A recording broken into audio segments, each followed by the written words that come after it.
Bienvenido, Aquaba. Welcome. Welcome to the cross cultural anesthesia meeting, annual meeting. So we've had one for the last 6 times. This is the 6th annual because, however, we missed two because of COVID. I want to give some special shout outs to Dr. Serafina Cancum, who helped host the observership, as well as Dr. Aaron Cancum, who was very nice to one night that we had a evening barbecue at his house. This is sponsored by the Department of Anesthesiology and the Office of International Programs. KU has cooperative agreements for the exchange of research, education, and culture with various hospitals and universities around the world. 2 of these are those, we have some residents that are visiting us today. One is the Instituto Nacional Enfermedades Neoplásticas, or INEN, from Lima, Peru. It's the National Peru Cancer Hospital. And the second hospital is the Confanochi Teaching Hospital, Kumasi, Ghana. Global health education is one of my passions. It's really bi-directional global education in which we can learn from each other.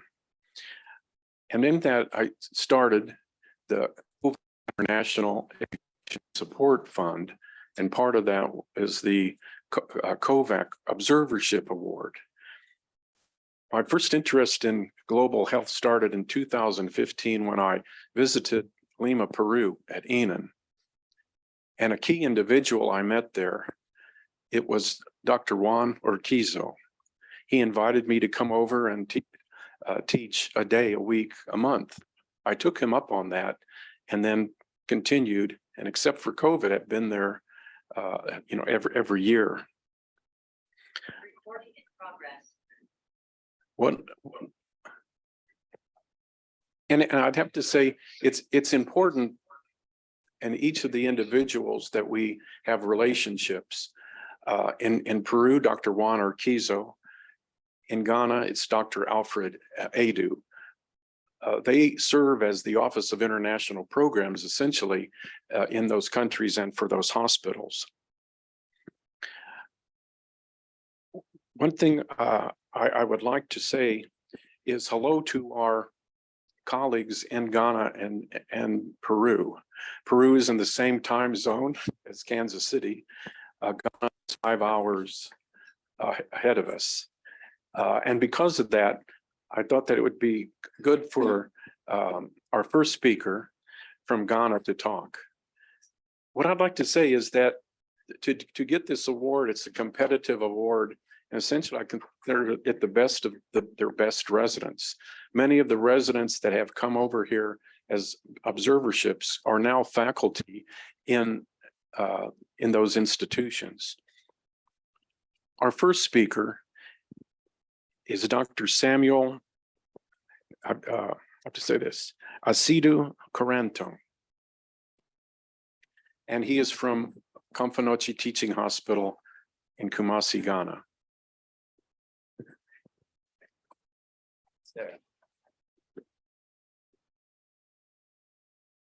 Hello, everyone.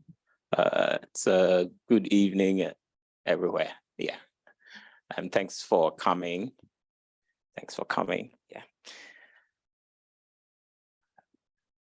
All right, so we'll move on to my presentation. I must say it's been a wonderful 2 weeks being here, working with you guys. It's been a very good eye-opener.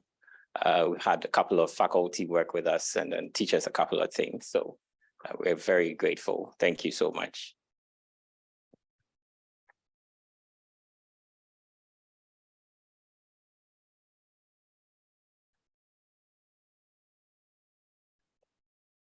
So Alexa will help me with the, yes.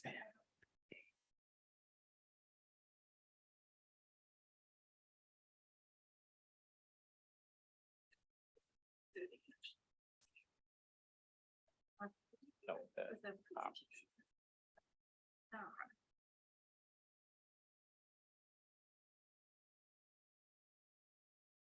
Right. Okay, guys, here we go. So my name is Samuel. It's Esiedu Quran thing. So the Quran is like the Quran for the Muslims. So Quran, and then you add a T-E-N-G. So Quran thing. Yeah, I'm a final year resident in Confanoche Teaching Hospital. Okay. All right. So this is how it's going to be, a bit about myself, what work I've done in Ghana, Confanoche Teaching Hospital, how this observership has been, Kansas City for me, some conclusions and a bit of extras for you. So I'm a Ghanaian. I'd say I'm a Ghanaian in every way because I was born south in Accra. I schooled for medical school up north, and then I work in the middle belt of the country. So I've experienced almost every bit of the country. I'm born on a Monday. I was born on a Monday. Every male in my ethnic group that's born on a Monday is called a Kwejo or a Kojo. Tuesday is Wednesday is a Kweku. So every day you get a nice name, a nice middle name for yourself. So my medical school training was up north in Tamale. I started practicing in Sunyane, that's about in the middle part of the country, and I got married. I love basketball, and then I love soccer. So that's me and my roommate with his mom on our graduate day in Tamale. And that's a Ghana flag, if you haven't seen it. So it's red, gold, and green. It's not red, yellow, and green. It's red, gold, and green. So the red signifies the blood of people who fought for independence from the British. Gold signifies all the gold we have in the land, and we have a ton of gold, like a whole lot of gold in Ghana. And then the green signifies the forest or the vegetation of the country. The black represents us, the people, and then the color of the people. And that's the logo of my university. So it's the University for Development Studies. We don't have mascots like you do here, but then we have nice symbols. So we have the oak tree representing knowledge for the students who are training there. So our school's motto is knowledge for service. So that's me at a basketball game somewhere in Accra. That's about 4 years ago. I no longer get time to go and watch or play because of residency and how tough the schedule is. So I've worked in Confanoche Teaching Hospital for the past 4 years. I'm with the anesthesia faculty. I'm a third-year resident. And I worked in the regional hospital, Sunyane. So I did my houseman years there. Right after medical school, you go into service for the government. It's about 2 years. You do 2 whole years in service for the government. So I was telling one of the surgeons here that when you're done with your house job years, you should have some, we call them basic surgical skills, but then they are pretty big surgical skills. You should be able to do things like a cesarean section. You should be able to do hernia repairs. You should be able to hold a clinic on your own and see most of the basic illnesses that occur. So right after medical school, my first day back home in Accra, my sister took me out and I took this picture. It's the Independence Arch, it's in Accra. So it was to signify the independence of the Ghanaian and my independence from medical school as well. That was me on the first day on the job, houseman year, first day. I started with a pediatric rotation, so I was in the pediatric ward on that day. And that's me on my last day in surgery. As you can see, I was just about to scrub in for the last case for the day. It was a hernia. So I was going to do a hernia repair on my own, and that's my scrub nurse. These are a couple of folks from Sunyane Regional Hospital with me, and that's the layout of the Sunyane Regional Hospital. So this way in the middle of, it's about 2 hours drive from Kumasi. Yeah, and it's got almost every department you can think of. There's an OBG, pedics, there's internal medicine, and then there's surgery as well. Okay, so this gets us to Cath. So when you're going to Cath, this is the front gate of Cath. So waiting to meet Danny on the day he reports for work for his observership when he comes in. Okay, so that's our emergency block. And if you count about 3 windows to the top, that's the window to the anesthesia residence room. So we kind of get a peek at all the emergency cases that are coming there. You know, oh, you've got a lot of work coming. Yeah, that's a typical OR. That's on the emergency floor. That's OR number 4, if I can recollect well. Yeah, so we have the basic equipment that you should have your surgeries with. And those are the main blocks of the hospital. So we number we call them A to D. So there are 4 tower blocks. It's A, B, C. And then we've got the emergency block. We've got a maternal block. So this is a new maternal block that's being built. Hopefully it should be done next year, that we can move in for work. So how the American system looks to me, I think you guys have a gadget for everything, like a gadget for everything, a gadget for labeling, a gadget for, that's awesome. You guys are very time conscious. You don't have a lot of corridor chats. It's work from morning till morning to the next morning. I wonder if you guys have any parties at all. Yeah, and the similarities to what we have back home. Your practice in anesthesia is human resource centered. You are big on the people who do the work. You are very vigilant anesthetists. Same principles that guide all the work that we do back home. You've got a lot of mutual respect. I like the way the attendants discuss cases with the residents, and then residents have a lot of leeway to do the work on their own. So that's Dr. Anastasia Ohene. She's an attending now. She was a recipient a couple of years back. This was her, I should say, drilling me. I was taking my BLS, American Heart Association BLS, and she's the facilitator in Kumasi. Yeah, she was asking a couple of questions. If you get them wrong, and she's pretty strict when it gets to the books. This is me with a couple of, that's OB holding up what looks like a house that's almost burnt with green mountains. Yeah, OB, she's an attending now. She's also a former recipient of the COVAC observership. And then we went out last year in Christmas for a day out as a department. Yeah, that's a small ultrasound for blocks. That's what we use for blocks. It's a sonocyte. It's pretty small compared to what you guys have here. That was me on Christmas Day. Then we have duty day. So on this day, I was on duty on a Monday. I think it was Christmas or Easter.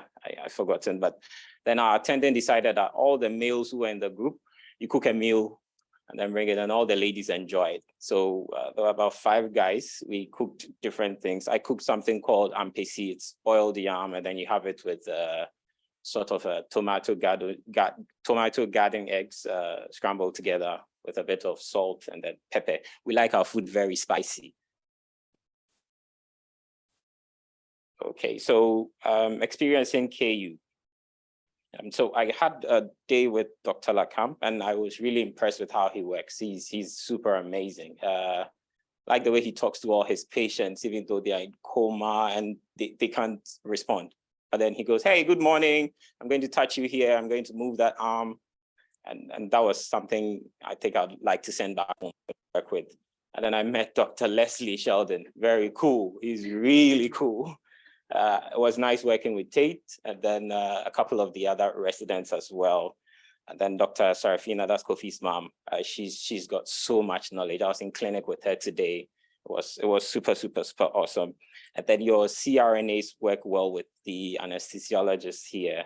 I'd like to say hello to Josie. She's not here, but then it was pretty good working with her. And then, like I said, your residents have a lot of autonomy too, also a lot of leeway to work here. That's something I'd like us to have back home. And then I got to see the tank in the burns unit where the dressings are done. That's something I'm really, really passionate about. That I'd want us to have some sort of collaboration with the burns unit back home. So Kansas, the city, it's surprisingly quiet. I thought it would be a bit more noisier, but then it's really quiet. When Dan comes over to Kumasi, I'm sure he's going to come back with reports of how noisy it is and he can't sleep even at night. And then you guys are big on meat. Yeah, I think I noticed that. On the first day, when we got here on a Thursday, Kansas City Chiefs lost the game and nobody could stop mentioning it. The boys lost the game. They lost the game. In actual fact, I went to church on the Sunday after that, and the preacher man mentioned it. They lost the game. Then we saw a Kansas Royals game on Tuesday, thanks to Dr. Cochran. That was also a nice experience for us. I would like to say thank you to KU for having us, to the anesthesia faculty, OIP, Stacy, Alexa, Kimberly, you guys are so nice, and to a very, very nice, young, energetic man, Dr. Kovac. He's been very, very, very helpful getting us here and then having us over. So like he mentioned, KU and CAT have had collabs over the years. That's our chair, Dr. Kusi, with Mark. Mark is with HSS. I think he's a KU graduate, anesthesiologist from KU. Yeah, he pretty much with Dr. Kova got this thing started. That's Dr. Edu. Yeah, that's your chair.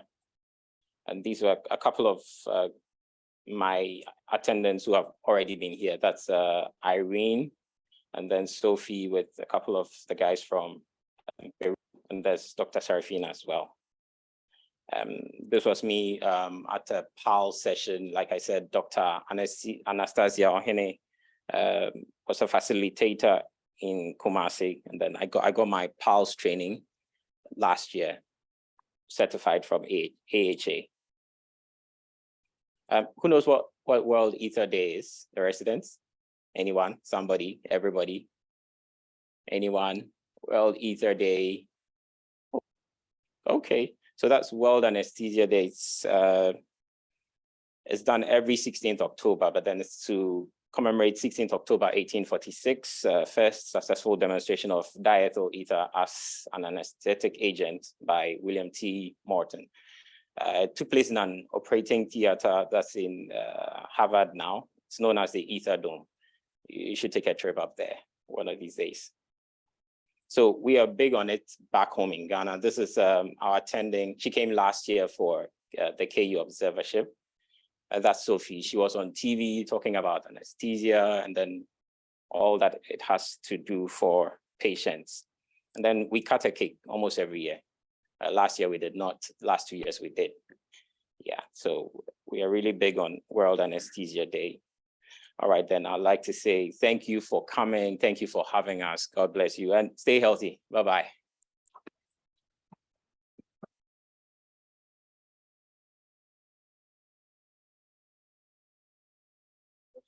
Sam?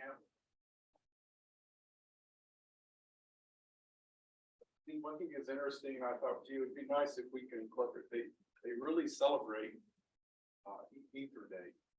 And Sam, I'd just like to ask you, so you mentioned some of the things that you said that impressed you that we have. How do you see maybe taking this knowledge, talking to the other residents and staff, and is it a possibility that you can try to implement those? All right, so in my little corner now, I think one of the main things I'd like to push is for more autonomy for the residents to be able to get hands-on from the get-go. We shouldn't wait till maybe they're in the third year and then they now have to run all over the place, get skill, because the following year you're attending. Yeah, so I'd want to push for that. Then probably, I think with regards to getting equipment that's a bit higher than I am, but then yeah, we're all becoming attendings in the future. So I think I should be able to push for that later in life. One thing I'd want to really look at is at the burns unit and then have anesthesia for dressing changes. We don't have that back home. Our patients are usually mostly in pain when you're doing dressing changes. I'd really like to, and that's something I can start with. Thank you. And I don't know if you remember, we were walking down the hall or he said something really interesting to me that, you know, you were talking about the number of medications and the number of devices. Do you remember? Yes, that? yes, Can you yeah, share with us? yes. Okay, so let me share this with you. So I think back home, I have one vial of propofol, and I have to share for like if I'm doing pediatric cases, I have to do for about maybe 2 or 3 cases. But then I see you guys right after the case, it's whether it's done or not, it's into the, and then you have a whole host of medications and so many gadgets. I think you're pretty sure whenever you run into the gadgets would, there'll be a warning sign, beep, beep, beep. There'll be something showing that says, yeah, there's something wrong. And then that would be able to save you. But then back home, you are more, what's the word? I think clinical. You need more of your clinical skills to judge what you're giving and then what the outcomes will be for you. Yeah, basically, I think one very big difference.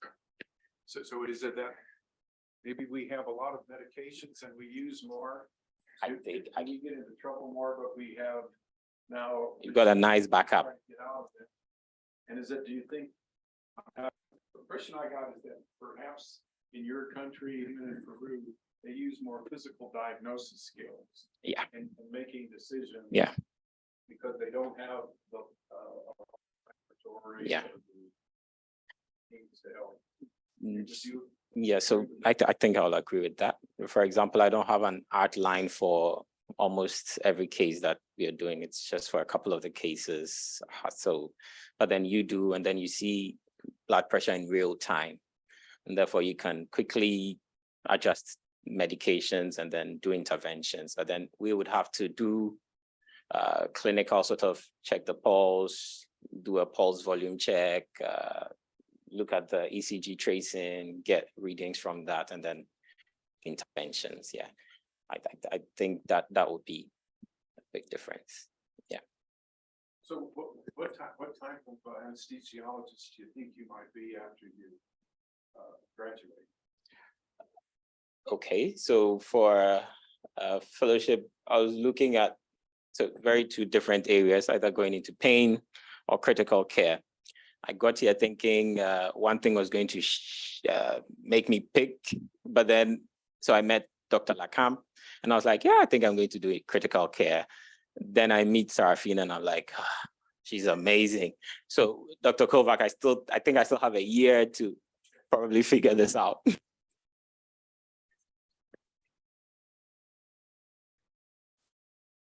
Okay, so there's a question. Is there any practice in Ghana that you think we should or could implement here? Well, I think you've got pretty much all the basics covered. Well, we are trying to, our medical system is heading for the American one. The American was sort of the model system the system we are modeling after. Well, I think you pretty much got it all covered. I think so. The person who should answer this question will be someone coming from this system to observe ours, and then probably that person should have a more broader idea about what could be done in the US. I've just got 2 weeks of experience and that's it. You've got like 10, 20. So somebody from here comes over to Ghana and then probably sees what we do. You might then identify, like I have identified what we could do back home. Yeah. Dr. Anastasia says Ghana has much less clinical waste. Yeah. Yeah, that's true. So that's my attending. So we have much less wastage. That's one big difference. So probably, I don't know how you're going to go about it, but then I don't know, you can't share the vials. So I think you have to find a way to save propofol. Yeah, save propofol. All right. I think that was the last one. Yes. Yes. All right then. Thank you.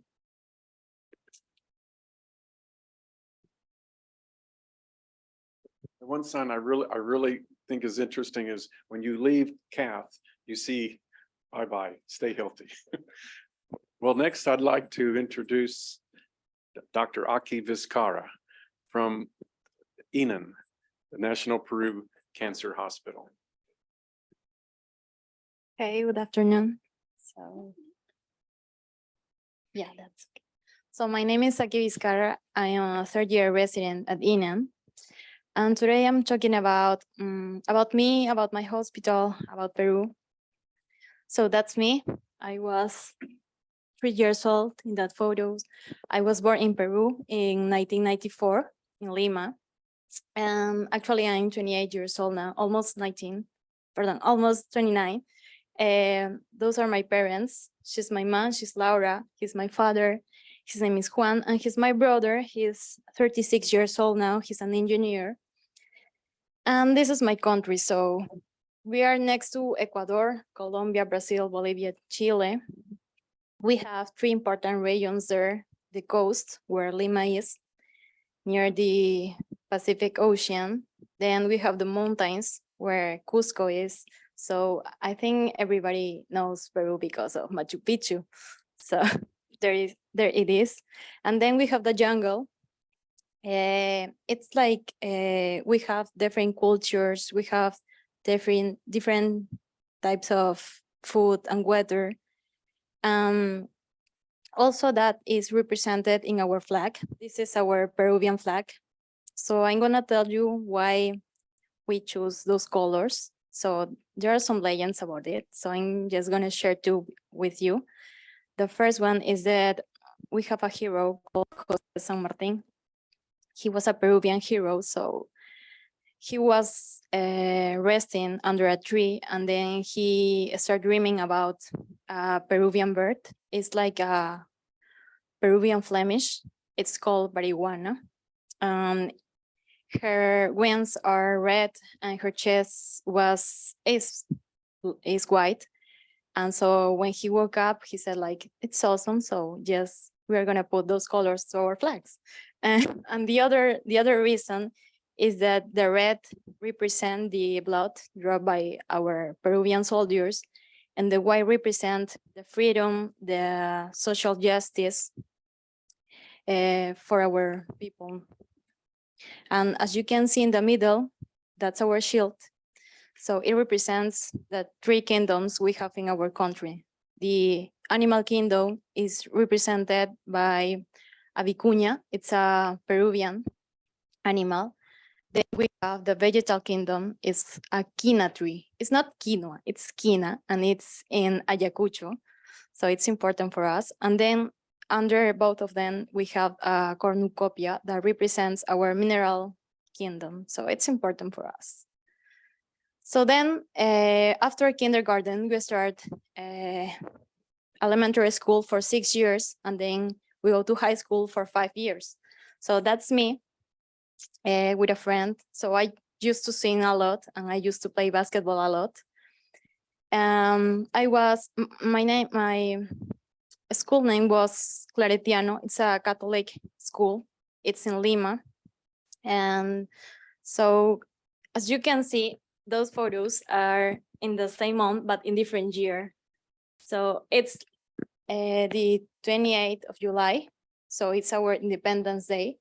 So we have like big celebrations in our country that day. At the school, we start marching around the school using this symbol that has our flag colors too. And when you finish school in your 5th grade at high school, it's common that all the students go to a trip. So we usually choose Machu Picchu as a trip. So there is me and my friends, and behind me is Machu Picchu, as you can see. Yeah. So then after you finish school, then you can apply to university. We have different types of university, private or public. You can choose between of them. So I choose, this one is San Martín de Porres University. It's a private school. So it has many faculties, but this one is for medicine. It's big. This is my first year as a student. So it was the first time I saw the livery. It was huge. And uniform, it's all white, and our coats is also white. We do like classes in university until third year. And then we start doing practicing in hospitals. So these two photos are my first time in hospitals. This I choose Sabogal Hospital. It's in Lima too. And then those are my friends from university, my best friends. And that photo was taken in 2016. I think it's like the immunology class, something like that. Yeah. And also we have a lot of parties inside. You can notice the food.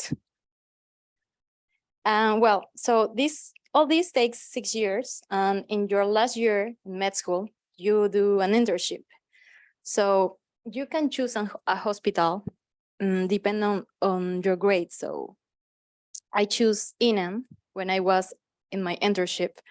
I used to think I wanted to be a surgeon. So that's the principal reason I chose INEM at first. But then I realized that surgeries were too long. So I think it was not like an option to me. So, well, in the internship, you do three months for OB, 3 months for surgery, 3 months for internal medicine, and 3 months for pediatric. So this is my time in INEM. Actually, this doctor here, she was a third year surgery resident when I was an intern, and now she's an staff in my hospital, and I'm a resident.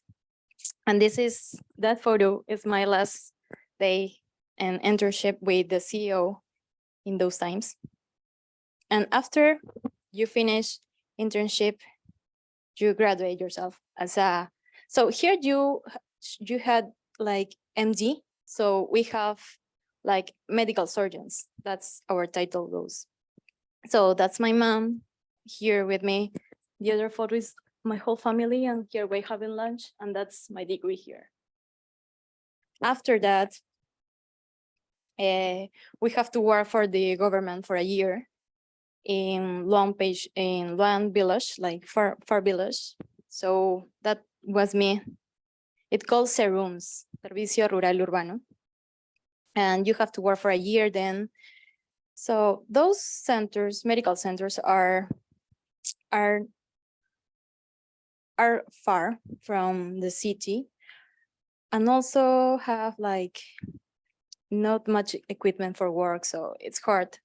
So this medical center I choose, so we have nurses, we have 2 nurses, we have an obstetrician, a psychology there too, but we can have deliveries there because we don't have like a pediatrician there. Also, well, here is my friend, is another doctor who works with me. And in that year, also my daughter born. So here is the photo of. So the region I was is in mountains. It is called Ancash, whereas it's like 4,000 meters over the sea, so it's really high. And this is the road you have to take to be there. It was a nice experience. So after you finish this year, like this rooms year, you can apply to residence. So you have to take an exam. It's hard. It's almost 400 questions. You have 4 hours to do it. And also you have to have grades to apply to residence. So then you can choose. So you choose a university, and then when you are in, you can choose the hospital. So once again, I choose INEM. I love INEM. I love the environment you have there. So those are INEM's staff, anesthesia staff at INEM. So I'm going to start here. She's our chief anesthesia chief. She is Dr. Magali Waman. Then behind you have Dr. Bailetti. Those are some residents. I think you know Jenny. She's on staff now. She's Jenny Cedron. Back is Dr. Juan Urquizo. And here is Dr. Orialis. Here we have our older staff. Dr. Luis Matute, Dr. Beatriz Alvarez, and Dr. Eloy Núñez. So The uniform is still being white. It's common in Inan. Here we have another photo. Here is Doctora Elena Aguilar. He's a resident, a third-year resident. He's Dr. Juan Urquizo, Doctora Arialis Velázquez, Doctora Dalia Tirado, Doctora María Quiroga, she's Doctora Álvarez, Dr. Marco Pesantes, our chief now, and Doctora Fernandez. And this is our residents, first, second, and third-year residents. So I choose in and again because they're really helpful. The attenders, they're great people to work. And those of photos are, so when we start residents, when I start residents, we were seven residents. And here is Doctora Diana Pacheco and Doctora Fiorella Melendez. That's our first workshop simulating difficult airway and management of that. So then so the first year is really hard, you know, like surgeries are really long. They take a lot of time.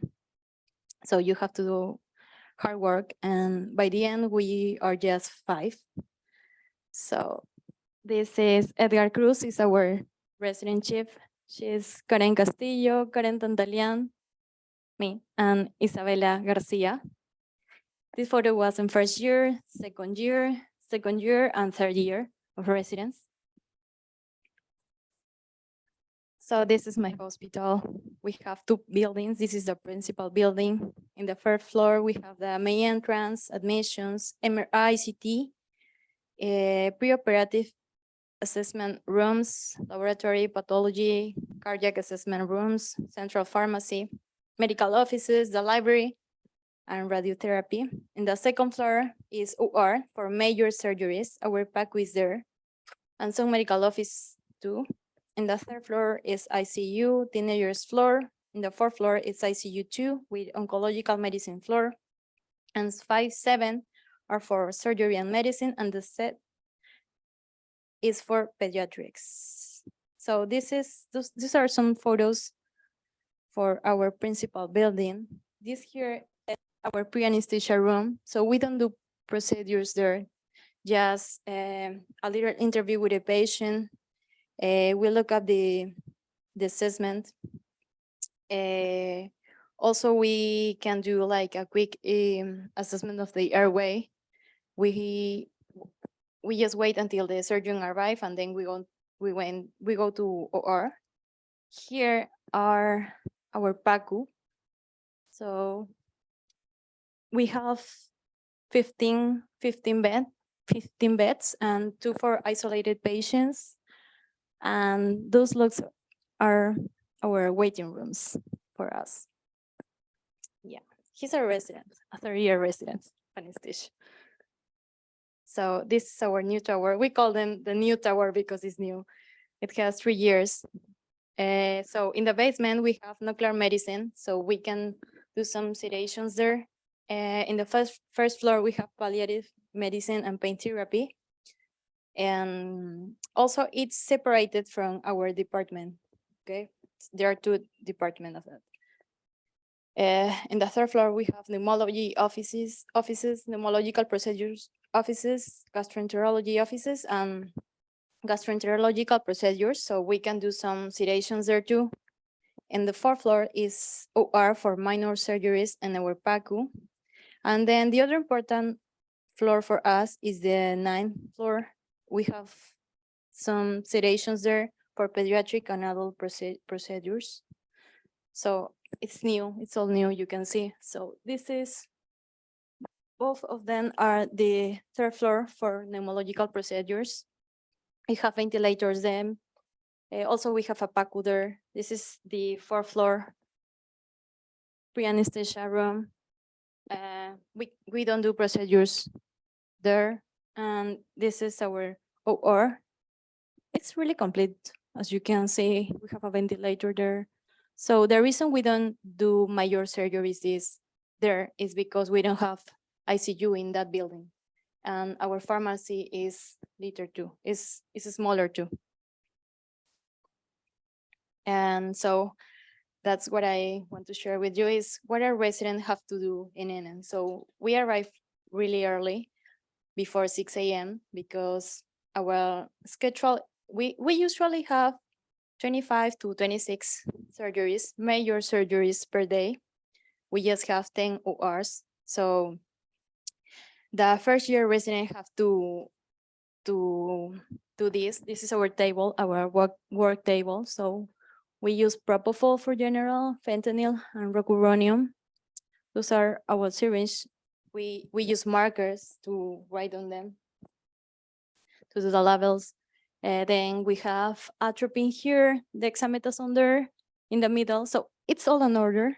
So you can see it's important.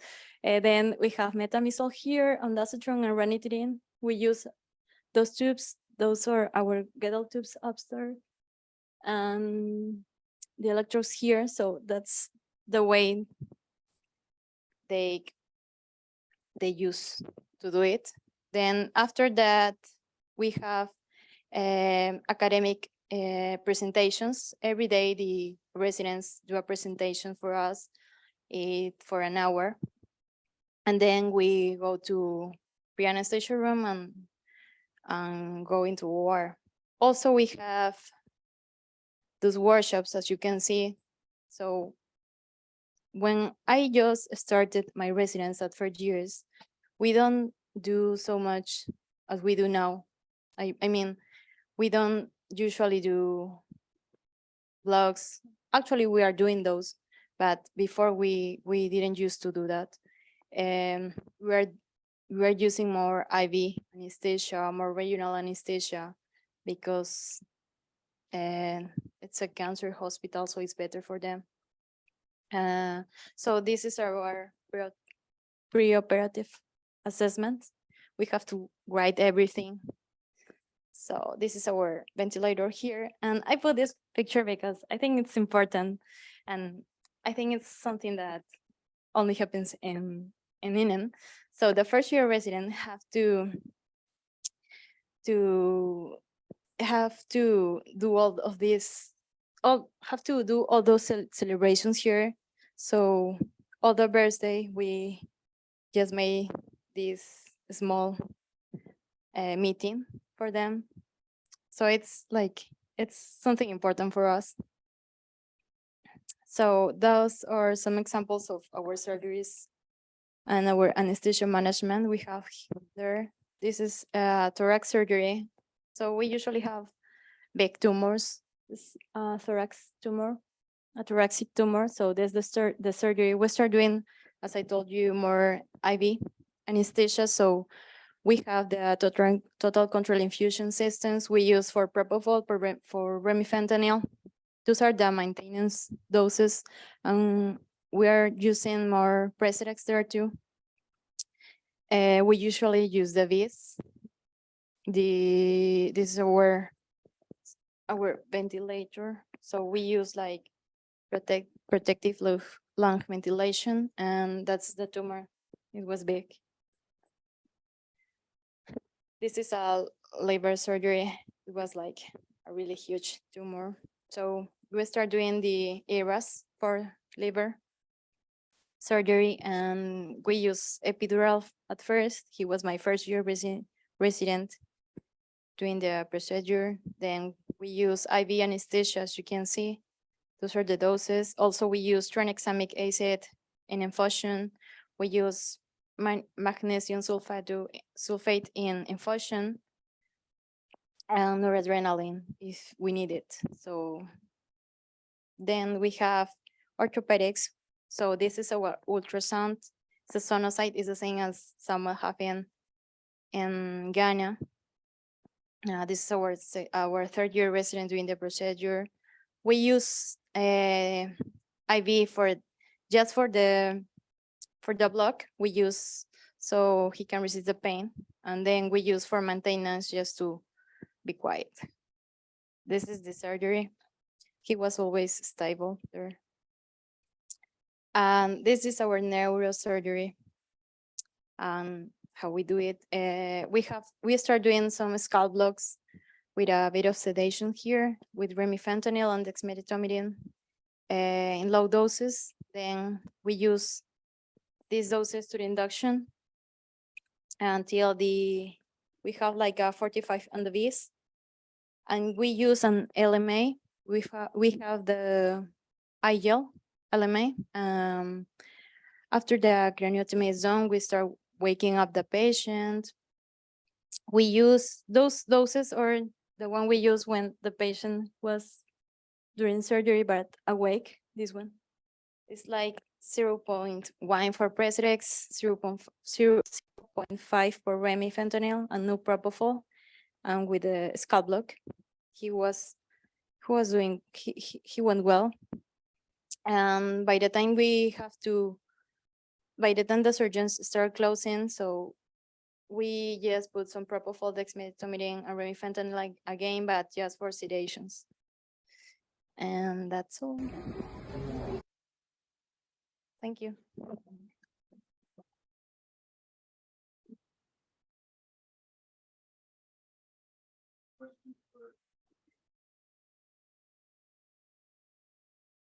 I'd like to ask a similar question you asked Sam. Are there certain things or techniques, ideas you observed here that you hope to take back to Enum? Yeah, well, the first thing I notice here is that you have a lot of art in your hospital. So you can be just resting, like looking through the windows, and you have art next to you. So I think that's amazing, not just for you, for the doctors, but also for the patients. It can help them to be relaxed. So that's one thing I noticed. The second one, and I like it the most, was that I was in OR one day, that last week, with an attending and a resident. It was like a difficult airway. So, but at the end, all went good. Before surgery ends, then the attending went back to the OR with a paper, and it was like the management of airway, difficult airway. So she started explaining to the resident about it, and then she started like cheering up the resident, like saying he did all right, and that for me was like incredible. Like we don't usually do that in Peru. Yeah. So it's nice to be a resident and someone told you that you did great. Yeah.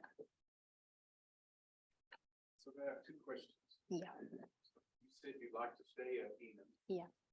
Now, at Enum, do the staff there specialize in a certain area, neuro, abdominal, thoracic? So, yeah, well, they in our residence, so we always do rotations in all those services, so we can do that. But actually, they're making some groups so they can just dedicate to that time of surgery. So it's not like they do a fellowship, but they start working more in those surgeries. So they start doing some investigation, doing some projects about it. So yeah. Mhm. Like the 4 cases you showed us, you're Yeah. using a TiVo with TCI. Yeah. Do you use a lot of TiVo with TCI? So we're start using it because we have cancer patients, so it's better for them. So we don't have remifentanil in our hospital, so we start using fentanyl instead. So we just end the fentanyl 30 to 45 minutes before, but I think so we are having more workshop. That's all. One thing I want to say is that we are starting having more workshops with the attendants, so we can learn how to use those systems. So yeah, we are using them actually.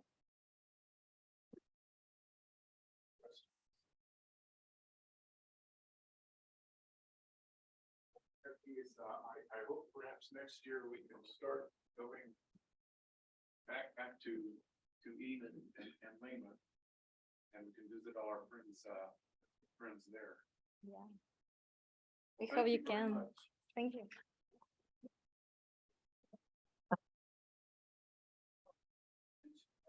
There is a, even though they'll be going back